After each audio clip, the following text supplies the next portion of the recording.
일본 식으로 말하면 소학생이라고 하는 이런 내용의 문장을 발표해드리겠습니다. 먼저 경제산업 말씀드리겠습니다. 이 분야에 대해서는 지난 3월 29일 청년 일자리 공약을 통해서 대저인 세종 경제자의 지정과 글로벌 청년 산업 빌리 조성, 홍대구대 퓨처 밸리 조성과 더불어서 세종 경제 60대 현안 문제인 상가 공실 문제 해결 전방위적 조치계획 수립 그리고 추진 등의 공약을 발표한 바 있기 때문에 추가적인 공약을 중심으로 발표하도록 하겠습니다.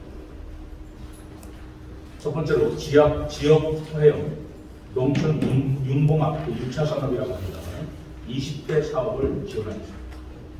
우리 세종시는 급속한 도시화가 진행되고 있습니다만 아직도 농촌 인구는 약 5만 명에 이르고 있고 농업 인구도 약 14,000명, 농가수도 약 5,700여 가구가 됩니다. 하지만 세종시 정책이 행복도시 중심으로 추진되고 있는 것이 아무래도 현실이고 농촌 지역에 수입화가 가능한 지역 특산물이 많아지고 있어 시의 관심과 지원이 부족하다 보니 이를 소득화하지 못했다고 생각합니다. 이러한 현실을 고려해서 세종형 농촌 융봉합 6차 산업 20대 사업을 추진해서 농촌의 소득 창출이 될 수 있도록 지원하고자 합니다. 즉, 지역 특작물을 재배하는 1차 산업과 이를 가공하는 2차 산업, 그리고 펠라를 개척하는 3차 산업, 그래서 1, 2 산업에서 6차 산업이라고 합니다만 이런 세 단계의 산업을 한 마을에서 이루어내어서 고급 부가가치를 창출하는 시스템을 구축하고자 하는 것입니다. 이를 위해서 새로운 농촌 마을 기업의 창업을 이루어가야 돼. 그 방법은 반주도형으로 마을 단위로 군인 스스로 협동조합을 구성하거나 창업하여 성장시키는 형태로 하고 시가 이러한 기업 설립을 도와주되 그 규모는 향후 5년에 걸쳐 읍면 지역 총 20개 정도의 창업 마을 기업을 지원하는 것으로 하겠습니다. 행정과 재정적으로 도움을 주되 국가지원 마을 기업도 이미 지원되고 있는 기업이 있다면 중복 지원을 피하면서 이를 통해 농가의 소득 증대는 물론 청년 개척 농촌 정착과 일자리 창출까지 이루어집니다. 이를 통해 또 농민들께서는 지역 농산물을 제가 출발 판매하고 시민들은 그 지역 특산물을 저렴하게 구입하는 윈윈 전략이 될 것으로 기대하고 있습니다.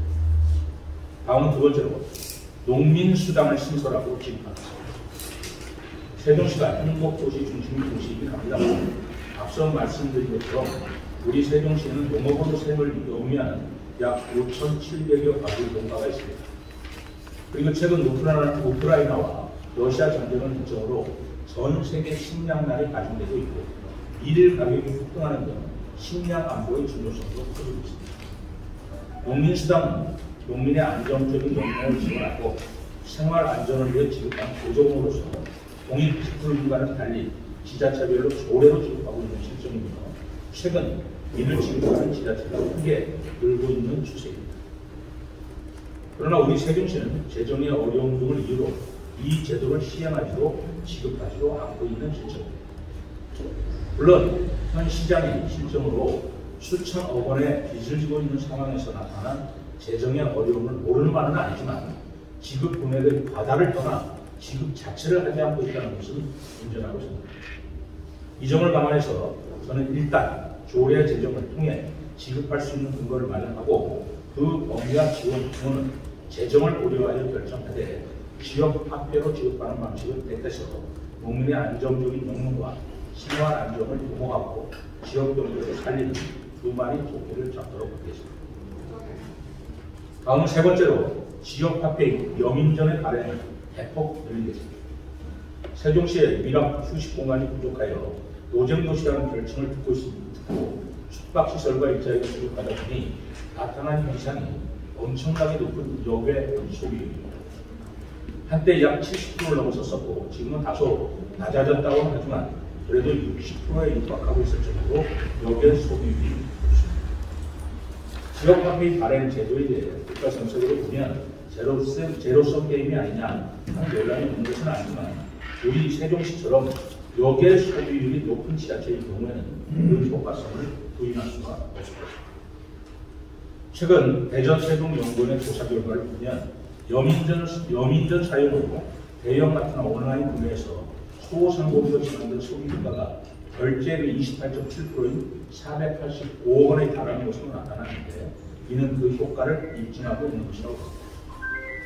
결국 세종의 지역경제 활성화, 상가 공실 문제 등을 위해서는 여민전의 발행 확대가 필요함을 알 수 있고 이것이 여배 소비를 줄이는 가장 효과적인 방법이라는 것입니다. 이에 착안하여 저는 여민전의 발행액을 지난해 3천억 원 수준에서 매년 10% 수준을 늘려나가되 캐시백이 없는 기관 발행을 확대하여 세종시의 재정 부담을 낮추는 방향성을 유지하겠습니다. 카드 발급자 수도 20여만 명 수준까지 확대하고 개인 구매 한도의 합리적 조정을 검토하여 목표를 꼭 달성하는 것입니다. 다음은 시민의 생활 밀착형 작은 행복 공약을 말씀드리겠습니다. 먼저 전통시장 키즈카페 조성입니다. 전통시장 상인들은 시장의 집행력을 높일 수 있는 인프라가 부족하다고 인식하고 있고 이용객들도 작년 노인층보다 젊은 세대들의 이용률이 낮습니다. 그 이유는 가족 단위 방문객을 위한 쉼터와 볼거리가 부족하기 때문이라고 생각합니다. 예를 들면 조치원 시장의 경우 점포수가 약 300여 개에 달하지만 아이와 함께 시장을 방문한 부모님이 장을 보는 동안 아동을 안전하게 케어해줄 공간도 없고 그렇다고 해서 시장 내부 거리가 유모차나 아동들이 자유롭게 통행할 수 있는 환경도 아닙니다. 이러한 현실을 감안해서 전통시장 초입 후에 키즈카페를 조성하여 놀이공간, 로봇 공연장, 펀트리 하우스, 도서 열람 등을 배치하고 부모님이 장을 가는 동안 아이를 이곳에서 참견을 키울 수 있는 소중한 시간을 보낼 수 있도록 지원하자. 이를 위해 상인의 전문가들과 충분히 협의하고 소통을 통해 함께 만들어가는 어린이 공간을 조성하겠습니다. 다음 두 번째로 반려동물 위탁 바우처 지원 추진입니다. 우리나라도 반려동물 1000만 시대를 맞아 애완견 등 반려동물을 가족으로 인식하고 있습니다. 2019년 기준 국내 2,089만 가구 중 28.9%인 604만 가구가 반려동물을 양육하고 있으며 반려견이 제일 많고 그 다음에 반려묘입니다. 고양이처럼. 그런데 2014년부터 반려동물 등록제가 의무화되었지만 2019년 8월 기준 등록된 반려동물은 총 180만 마리에 불과할 정도로 등록률이 저조한 시점입니다. 지원은 없이 등록만 하라고 했기 때문에 법의 실효성이 낮은 것이 이유라고 생각합니다. 일례로 반려동물 양육 가족들이 국내 여행을 할 때 숙박업소, 식당, 휴게소 등에서 반려동물의 입장을 허용하고 있지 않기 때문에 반려동물과의 동반 여행은 사실상 어려운 실정입니다. 따라서 펫 카페, 애견 호텔 등의 여행 기간 동안 케어를 미흡하고 있지만 비싼 이용료는 또 다른 가격 부담이 되고 있고 집에 두고 가면 동물의 건강 해치거나 소음 등으로 이웃에게 피해를 주게 됩니다.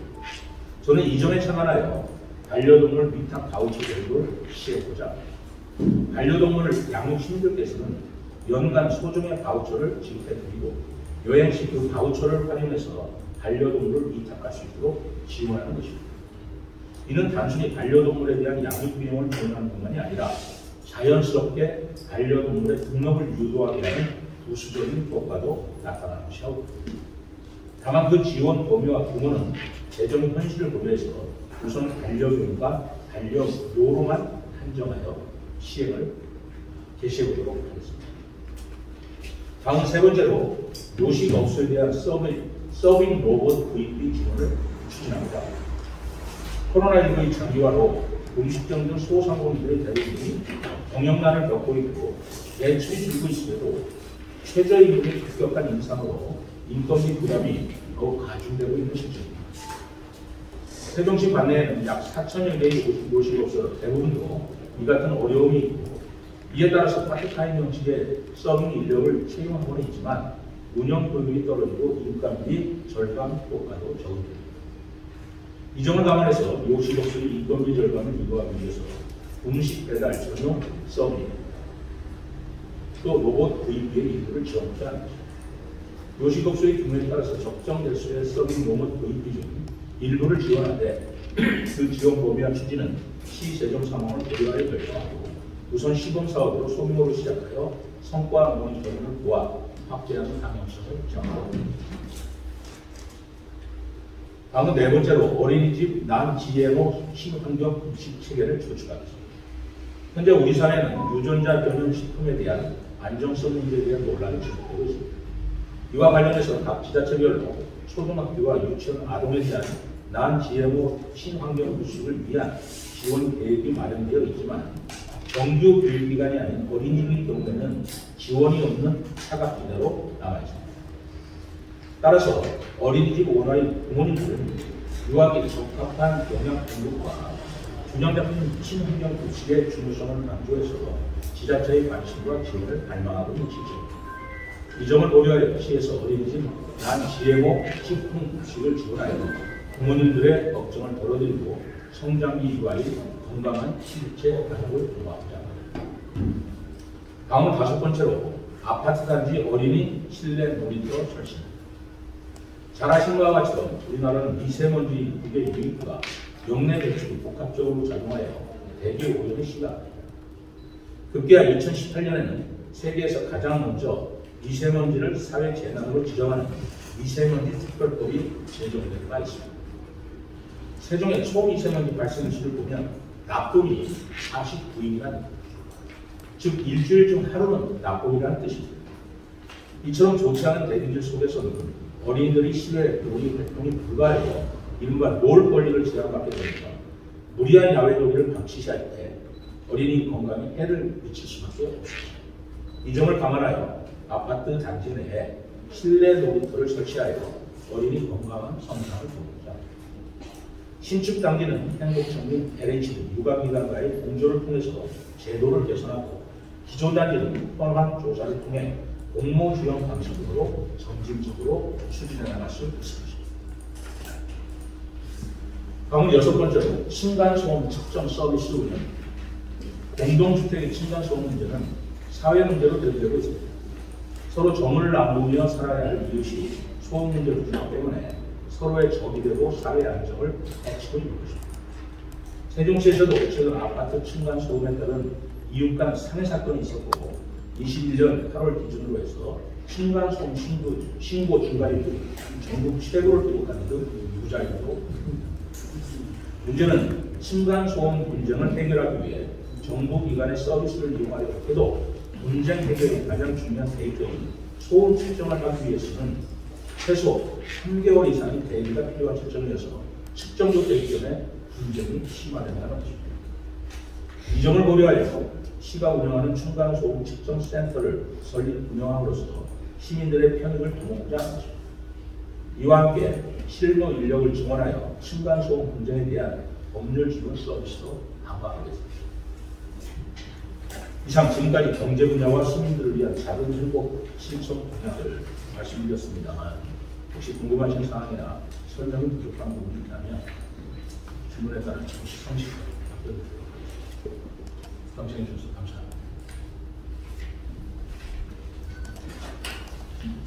예, 질문 많으시죠?